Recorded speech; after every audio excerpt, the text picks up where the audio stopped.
여러분 안녕하십니까? 광주 MBC 뉴스데스크입니다.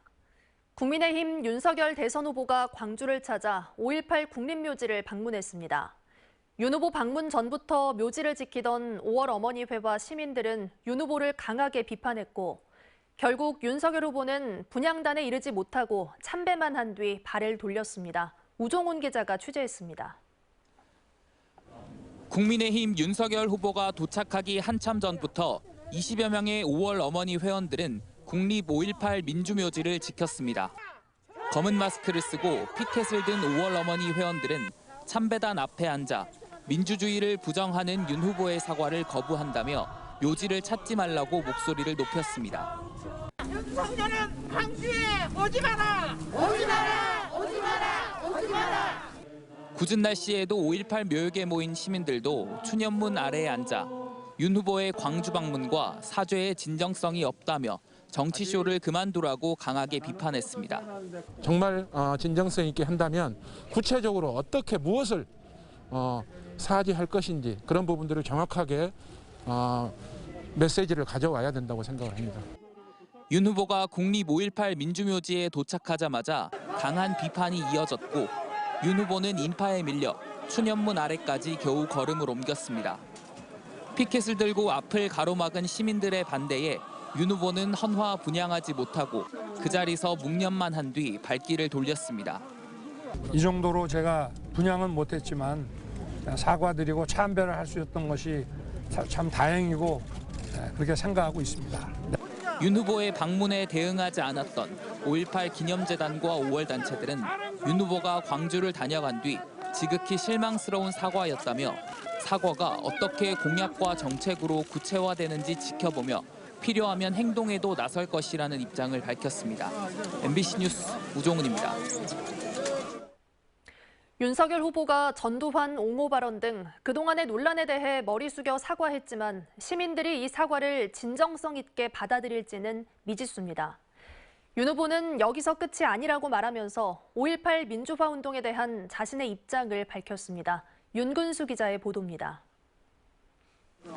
어렵게 원격 참배를 마친 윤석열 후보는 머리부터 숙였습니다. 사랑하는 광주 시민 여러분, 제 발언으로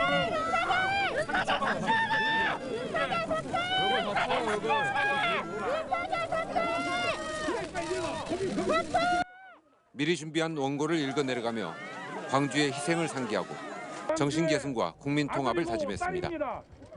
광주의 피가 대한민국의 민주주의를 꽃피웠다. 대통령이 되면 슬프고 쓰라린 역사를 넘어 꿈과 희망이 넘치는 역동적인 광주와 호남을 만들겠다고도 했습니다. 윤 후보도 이 정도의 사과와 다짐으론 마음을 풀 수 없다는 걸 알고 있었습니다. 이 마음은 제가 오늘 이 순간 사과드리는 것으로 끝나는 것이 아니라 우리 상처받으신 우리 국민들, 특히 우리 광주 시민 여러분께 이 마음을 계속 가지고 가겠습니다. 5.18 민주화 운동을 헌법 전문에 수록하자는 요구에 대해선 자신도 이미 그렇게 주장해왔다고 답했습니다.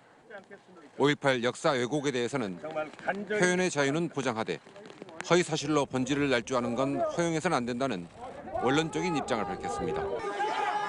윤 후보는 이번 방문이 일부의 주장처럼 정치쇼가 아니라고 부인하며 사과의 진정성을 강조하려 했지만 재헌절 참배 이후 100여일 만에 다시 찾은 국립 5.18 묘지에서 싸늘해진 민심을 마주해야 했습니다. MBC 뉴스 윤근수입니다. SNS와 가상화폐를 이용해 마약을 판매한 일당과 구매자들이 경찰에 적발됐습니다. 이들로부터 경찰에 입수된 마약은 10만 명이 한꺼번에 투약할 수 있는 양이었습니다. 양정은 기자가 취재했습니다. 서울의 한 호텔방에 경찰이 들이닥칩니다. 서랍장을 열자 형광색의 마약류가 가득 차 있습니다. 바닥에 있는 종이 가방 안에서도 필로폰 등 마약이 쏟아져 나옵니다. 마약을 유통한 내용이 적힌 노트도 발견됐습니다. 여기 저울도 있다. 형 여기도 많이 있어요. 운반책으로부터 압수된 마약 가운데는 신종 혼합 마약도 포함돼 있었습니다. 자그마치 10만 명이 투약할 수 있고 금액으로는 101억 원 상당입니다.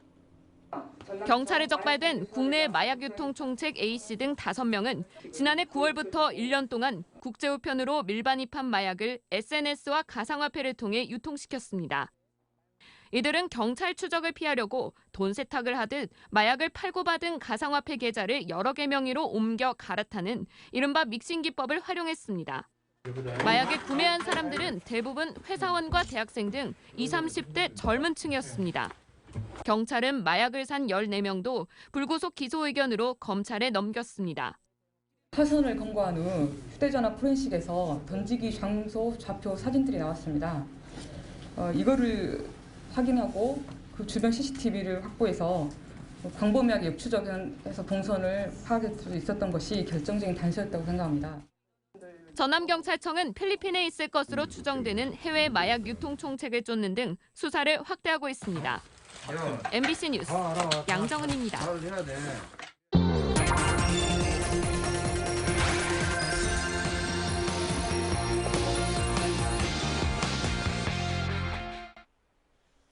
코로나19를 계기로 공공의료에 대한 사회적 관심도 크게 높아졌는데요. 코로나 전후 변화들을 빅데이터를 통해 살펴보는 연속기획. 이번 주제는 코로나19와 공공의료입니다. 조현성 기자가 보도합니다.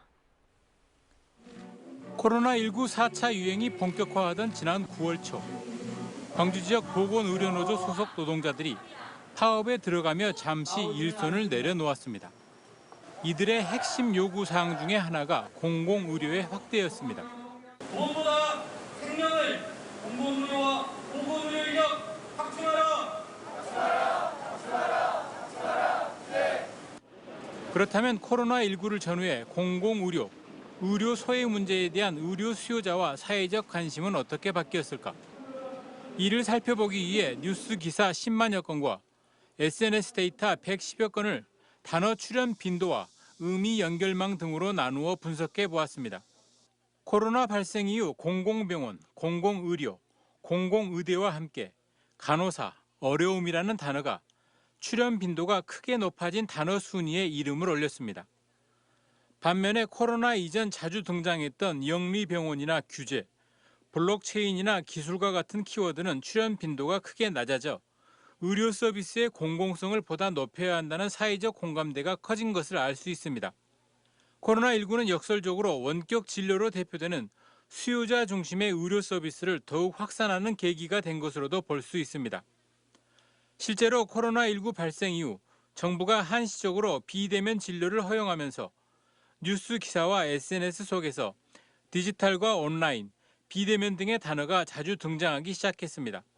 4차 산업혁명이 되면서 원격 의료가 될 것이고 비대면 진료가 될 것이다라고 생각했지만 실제적으로 답보 상태였거든요. 이게 답보 상태였는데 코로나19 발생하면서 이것들이 처음으로 시도탄을 올린 거죠.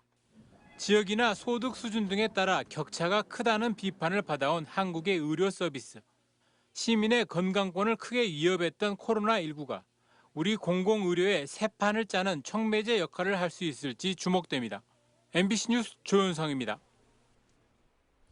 교도소 재소자가 코로나19 백신을 맞은 지 이틀 만에 숨진 채 발견돼 보건당국이 백신과의 인과성 조사에 나섰습니다. 광주시에 따르면 오늘 오전 6시 50분쯤 광주 교도소에서 20대 재소자 A씨가 숨진 채 발견됐습니다. A씨는 지난 8일 모더나 2차를 접종받고 별다른 이상 반응이 없었지만 오늘 오전 숨진 채 발견됐고 평소 특별한 지병은 없었던 것으로 알려졌습니다. 목포시의회에서 잇따라 불거진 부동산 비위 의혹의 당사자들은 공교롭게도 모두 민주당 소속 의원들이었습니다. 각종 불미스러운 일이 계속되는데도 민주당은 입을 꾹 다문 채 어떤 입장 표명도 하지 않고 있습니다. 양현승 기자가 취재했습니다. 부동산 실명법 위반 혐의로 검찰에 넘겨진 목포시의회 A 의원은 13억 원 상당의 산업단지 부지 분양에 자신의 돈을 보탰습니다. 경찰 수사 결과 A 의원이 투자자 돈을 자신의 계좌로 모은 뒤 A 의원 처남의 명의로 분양 신청과 가계약이 이루어졌습니다. 투자한 내역들을 제가 경찰에 다 갖다 줬거든요. 제 계좌로 그 투자자들 돈이 들어왔어요. 그래가지고 이제 그게 이제 그 법인 계좌로 간 거죠. 목포시의회가 부동산 관련 비위 의혹에 휩싸인 건 이번이 처음이 아닙니다. 사전에 알게 된 개발사업 정보를 이용해 가족 명의로 땅을 매입한 혐의로 목포시의회 비의원도 앞서 경찰 조사를 받았습니다. 모두 민주당 소속이었지만 민주당 목포시 지역위원회는 그러나 가타부타 유감 표명 한마디 없습니다. 계속 불거지고 있는데 이거에 대해서 아무런 멘트를 안 해주시는 게 더 사실은 좀 그렇지 않나요? 근데 조금 그 검찰의 어떤 이걸 좀 더 지켜봐야 될 것 같아요, 사실은. 그러니까 불기소하면 어떡할 건데, 검찰이. 권익위원회 조사 이후 부동산 관련 의혹만으로도 국회의원 12명에게 탈당 권유나 제명 조치를 내렸던 민주당 중앙당과는 다른 목포시 지역위원회의 유별난 인내심은 낯설지 않습니다.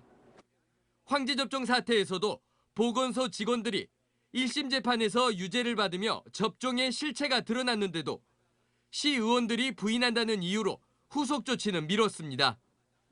기초의회 후반기 의장단 선출 과정에서 불거진 해당 행위 선출직들이 무더기로 제명 등 징계 조치됐던 지난해에도 유독 목포시 지역위원회만 유야무야됐습니다.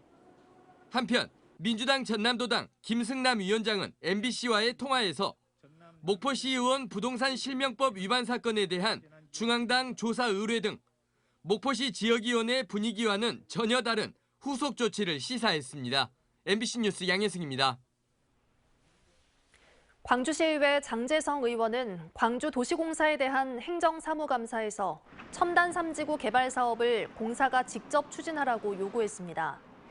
장 의원은 도시공사가 첨단 3지구를 직접 개발할 경우 1,570억 원의 수익이 가능한 상황인데도 금융비용 30억 원을 절감하겠다는 이유로 민간 대행 개발을 추진했다는 설명은 납득하기 어렵다며 이같이 주장했습니다. 이에 대해 광주도시공사는 예상 수익 1,570억 원은 공동주택단지뿐만 아니라 상업용지와 산업용지 등을 모두 분양했을 때 추정되는 수익이고 대행 개발을 통해 절감할 수 있는 금융 비용은 30억 원이 아니라 300억 원이라고 반박했습니다. 광주 서구청 소속 공무원이 지자체 예산을 목적에 맞지 않게 썼다는 의혹이 불거져 감사실이 조사에 들어갔습니다. 광주 서구감사실은 화정이동 행정복지센터의 회계 업무를 맡은 A씨가 최근 1년 동안 동예산 1,000만 원가량을 센터의 식비로 쓰는 등 예산을 부적절하게 사용했다는 의혹에 대해 조사에 착수했습니다. 서구는 A씨 등 직원들을 상대로 행정복지센터의 전반적인 회계 처리가 적절했는지 살펴볼 계획입니다. 광주 지역의 비정규직 노동자 비율이 2년 연속 증가하고 있는 것으로 나타났습니다.